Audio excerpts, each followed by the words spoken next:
revoilà avec ce morceau magnifique des années 90, Bullet with Butterfly Wings des Smashing Pumpkins. Alors vous pouvez déjà écouter tout l'album, c'est un album double de CD, à l'époque où les CD existaient, et où les doubles albums existaient aussi.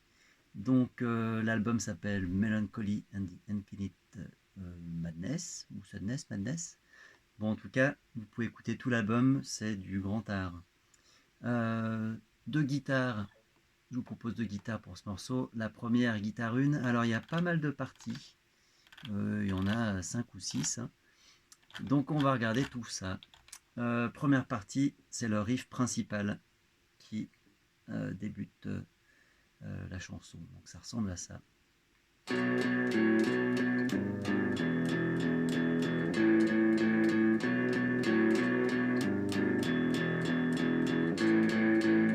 Ainsi de suite. Niveau de la main droite, je vous la montre pas, c'est tout vers le bas, et je pense que c'est tout vers le bas pendant tout le morceau. Donc, déjà petite précision, tout en haut de la tablature, il est marqué Tab en accordage standard, un demi-ton en dessous dans l'original. Souvent dans ces styles-là, un peu musclés, les guitares et les basses sont désaccordées d'un demi-ton plus grave. Donc ça sonne plus grave forcément et donc un peu plus sombre. Là pour les tutos et les playbacks, j'ai tout fait en accordage standard. Donc c'est-à-dire que ça va sonner un demi-ton plus aigu que l'original. Bon, c'est pas très grave vu que je vous ai fait les playbacks. Bravo. Alors voilà, le premier riff, donc c'est un Si en accord de force, deuxième case, cinquième corde. Donc cette position, c'est la position du rock, hein. C'est les accords de rock, l'index définissant la tonique ou la fondamentale.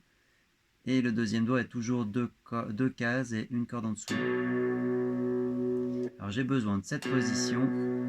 Après je lâche l'index. Je reviens dans cette position. Comme un sol.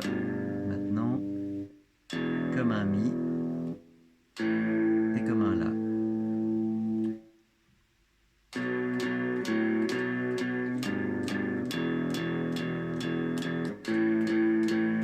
Alors là, le plus dur, c'est que les croches ne sont pas reliées de manière très logique. Souvent, on relie les accords par 8 croches ou 4 croches ou par 2 croches. Et ben là, c'est un peu aléatoire. Donc ça fait 2, 1, 2, 2, 5, 4. On dirait le résultat du tiercé, mais c'est pas ça. Ça fait 1, 2, 1, 1, 2, 1, 2, 1, 2, 3, 4, 5, 1, 2, 3, 4. Rythmiquement, je suis en croche tout du long, donc il n'y a aucune pause.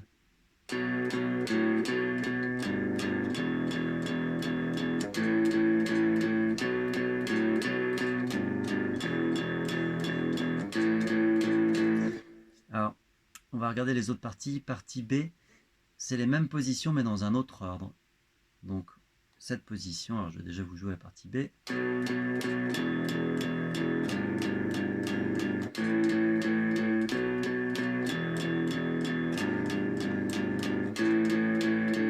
Donc ça 4 fois, et à la 5e fois finalement, encore les doigts dans une autre position.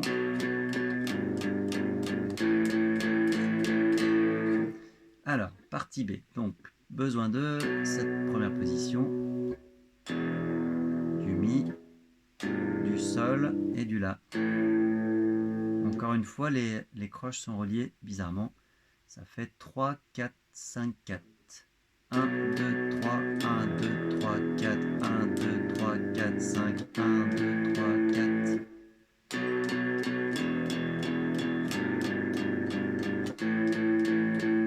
Alors c'est ce qui fait le morceau, hein, ces décalages de croches. Donc ça c'est joué 4 fois.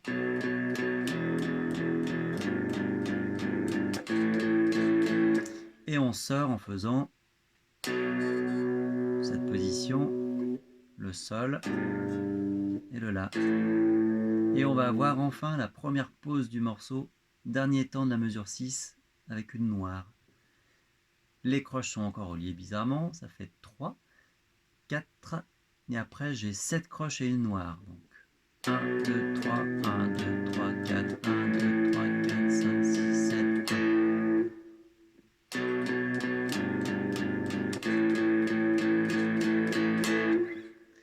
pour cette partie B. On enchaîne avec la partie C qui est le refrain. Là, on a des nouvelles positions, mis à part la première. Donc, je vais vous jouer cette partie.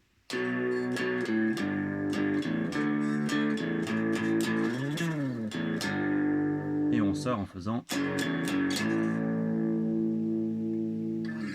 Qu'est-ce que je fais de beau là-dedans? Je fais donc cette position. Je lâche l'index. J'arrive en accord de force en sol. Je déplace en 5 en dessous. 5 au-dessus. Et après, on va voir le slide. Donc,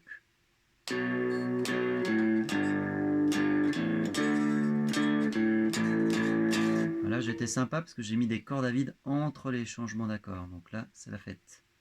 Rythmiquement, ça fait 1, 1 et 1, 1 et 1, 1 et 1 et 1. 1, 1 et 1, 1 et 1, 1 et 1 et 1. Donc on se rappelle ma petite méthode solfégique. Les noirs, je dis 1. Et les croches, je dis 1 et. Les noirs aussi, je peux ne rien dire vu que ça dure un temps. Bon. Sinon, ça fait ça. 1, 1 et 1, 1 et 1, 1 et 1 et 1. Et là, j'arrive sur mon slide. Je me mets en 12. Je slide. Et j'arrête d'appuyer au bout d'un moment. Mais je laisse le doigt sur la corde. Alors, ce que je peux entendre, c'est ça. Là, je lâche petit à petit mon doigt, mais j'entends quand même ça. Et je termine en faisant corde à vide et l'accord en 3.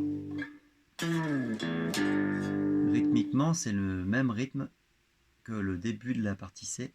Donc noir, croche, croche, ou 1, 1 et 1, 1 et. La petite vague sous le 3-5 est une liaison. Je veux que cet accord il dure jusqu'à la fin de la mesure.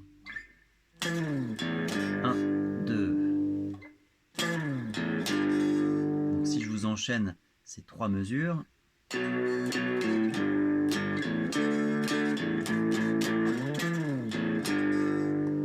plus doucement.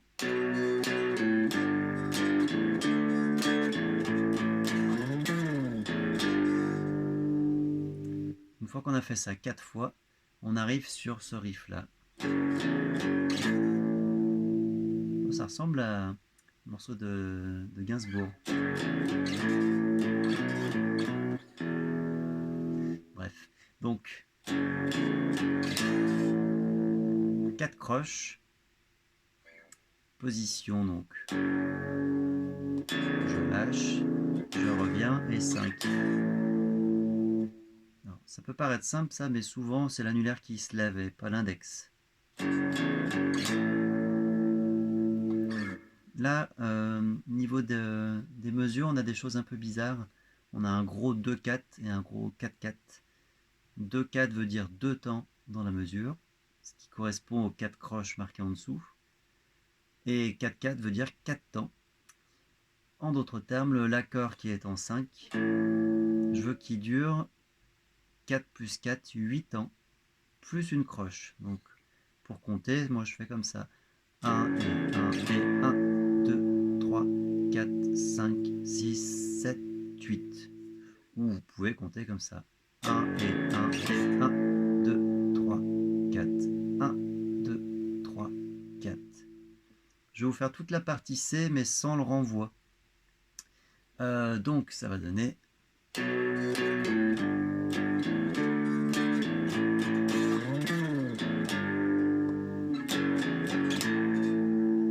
Voilà, de quoi occuper vos soirées. Ensuite, on revient à la partie A, il n'y a pas de surprise. Partie B, partie C, le refrain qu'on vient de voir. Alors, il y a juste un changement, j'ai appelé ça C'. Donc on recommence, on fait la même chose.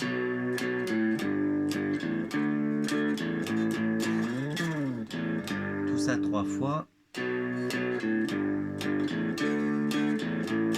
Alors voilà, c'est simplement que les mesures 24-25 correspondent aux mesures 21-22. Donc là, je ne vais pas m'attarder là-dessus, c'est la même chose que la partie C, c'est juste la structure qui change un petit peu. On arrive sur l'accompagnement du solo.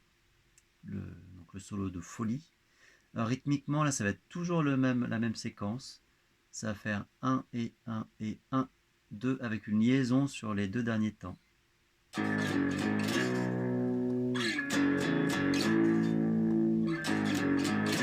On fait 4 fois la même chose.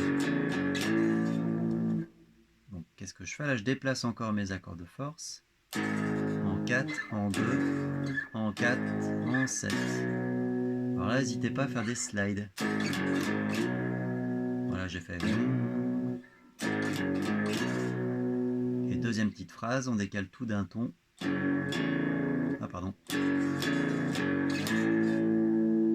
Donc, j'enlève l'index, je le remets. 5. 1, 2. 1, 2. 1, 2. 1, 2. Plus doucement. 1, 2. 1, 2. Et tout ça 4 fois. C'est pas très difficile, mais il y a beaucoup de déplacements. Donc, il faut faire attention au point d'arrivée, vous arrivez. Ok, partie E. Donc ça, c'est après le solo.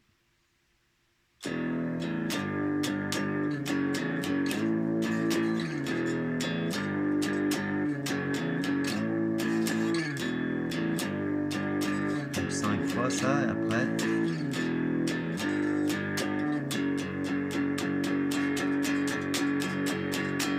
Donc là, avec ces deux mesures en fa dièse, là, on sent qu'il va se passer quelque chose après. Ok, donc on va isoler cette partie E, mesure 34. Donc j'ai besoin de cette position, de celle-là, en 2 et en 5. Que des accords de force.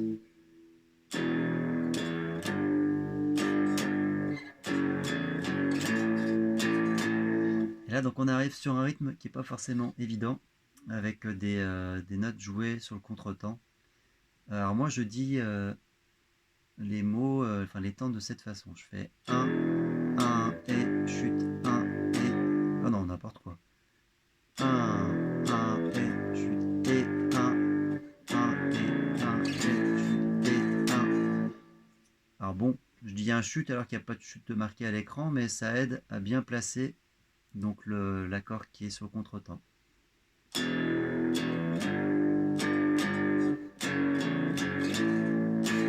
Là où j'ai la liaison, l'accord qui est avant dure du coup un temps.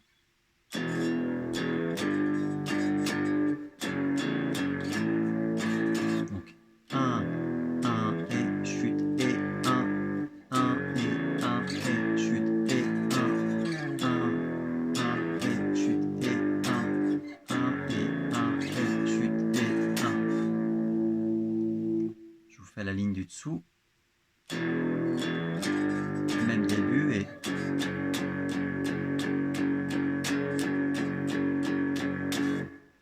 donc j'ai le même début que la partie E et je termine en faisant donc 8 plus 6, 14 croches et une noire sur cet accord. Donc 1 et chute et 1, 1, 2, 3, 4, 5, 6, 7, 8, 1, 2, 3, 4, 5, 6, 1.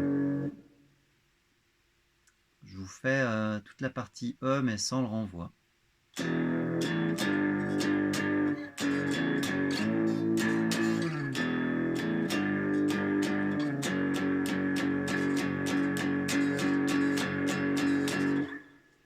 Ok, et on enchaîne sur la partie F. Je regarde, normalement, ça doit être pratiquement, c'est l'avant-dernière partie.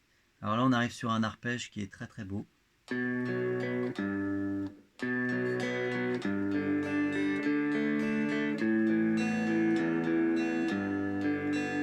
Alors accordé, c'est encore mieux.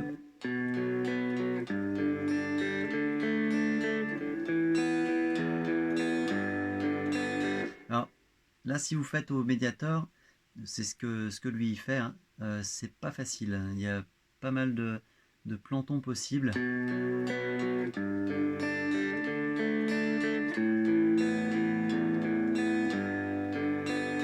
Alors moi, au niveau de la main droite, je fais ça.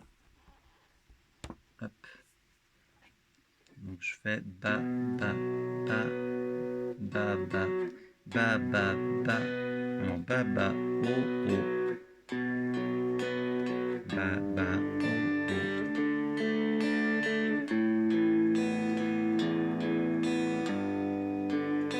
Donc ba, ba, oh, oh. Au niveau de la main gauche, donc j'ai différentes positions. En fait, il a repris les accords du refrain et cette fois, il les arpège. Donc là, j'ai un accord de force complet avec les 3 doigts. Après, j'ai comme un sol. Vu que je ne me sers pas de la corde de La, j'ai pas besoin de mettre ce doigt.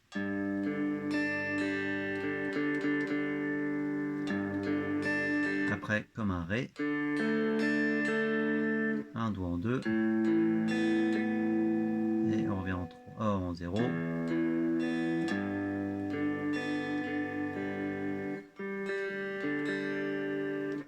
vous refais ça.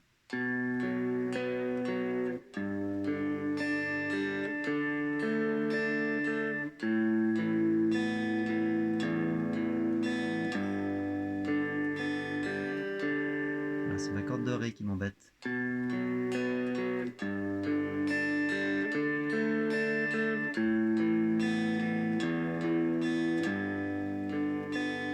Et alors là, donc vous pouvez vous entraîner donc au médiator évidemment. Mais alors si vous faites ça en mode arpège main droite, ça va être beaucoup plus simple. Alors, donc je me mets le pouce sur la corde de La et après je déroule mes doigts. Donc index, donc pouce, index, majeur, annulaire. Et donc ces doigts vont garder ces cordes. Donc ça va me donner pouce, index, majeur, index. Pouce, lui, il remonte, mais pas les autres doigts.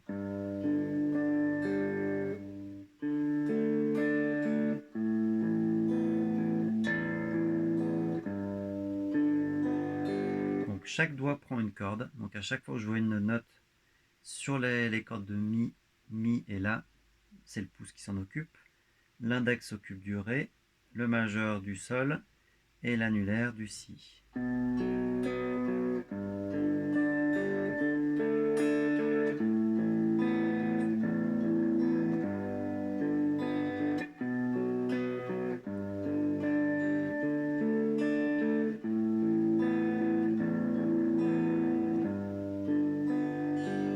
Ok, alors sachant quand même dans le morceau, ça c'est joué au médiator, c'est un super exercice, parce qu'évidemment vu qu'il passe de ça, il faut mettre le médiator dans la bouche ou le jeter pour pouvoir faire l'arpège, donc généralement on fait tout à l'arpège.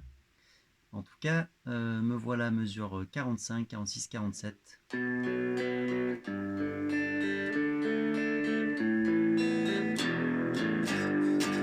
Et là on revient comme à la mesure 36 ou la mesure 34, le début du pont. Il ferme finalement le pont en faisant ça. Donc là j'ai les mêmes positions. Sol, Ré.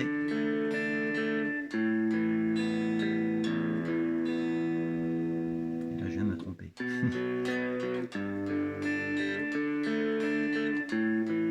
Et là j'enchaîne en revenant sur quelque chose de plus rock. Ça on a déjà vu ça. Ah bon.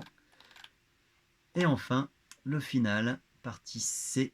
C', j'ai appelé ça. Donc C', c'est comme le... Enfin c'est un refrain. Hein. Tout à l'heure on faisait comme ça. Et là j'ai changé un peu de position. Ça va donner ça.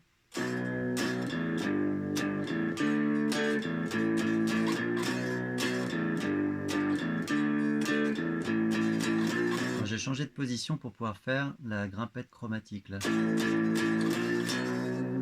Donc les positions sont 7 et après c'est les mêmes 3, 5, 5, 6, 7.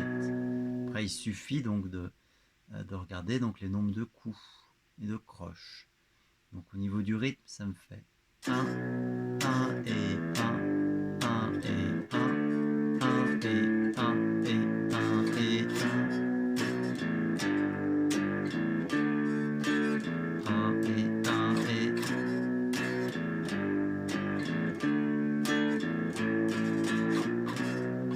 plus vite, ça va donner...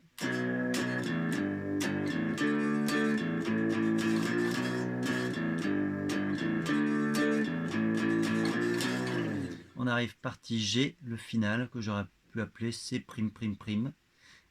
C'est le même début, c'est tout pareil, c'est tout pareil. Je vais vous faire juste la dernière ligne du morceau. On recommence en faisant la même chose.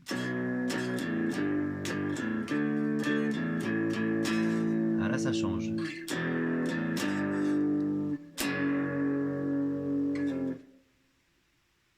Donc, qu'est-ce que je fais dans le même début? 7, 3, 5, 5, 5, 5. 0, 3. Je décale en 2 et je termine en faisant un slide.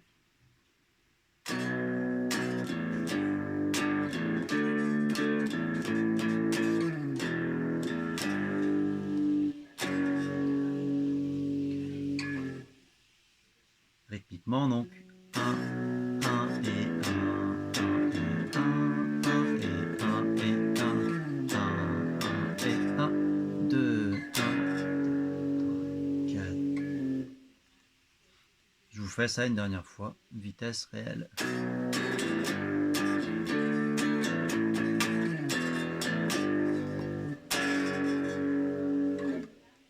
Voilà, plus vous avez un son un peu crade et mieux c'est, parce que Smashing Pumpkins c'est du post-grunge, donc c'est l'après Nirvana.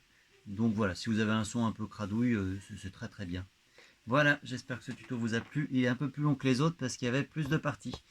Passez une très bonne journée. Voilà, entraînez-vous bien et à très vite. Salut!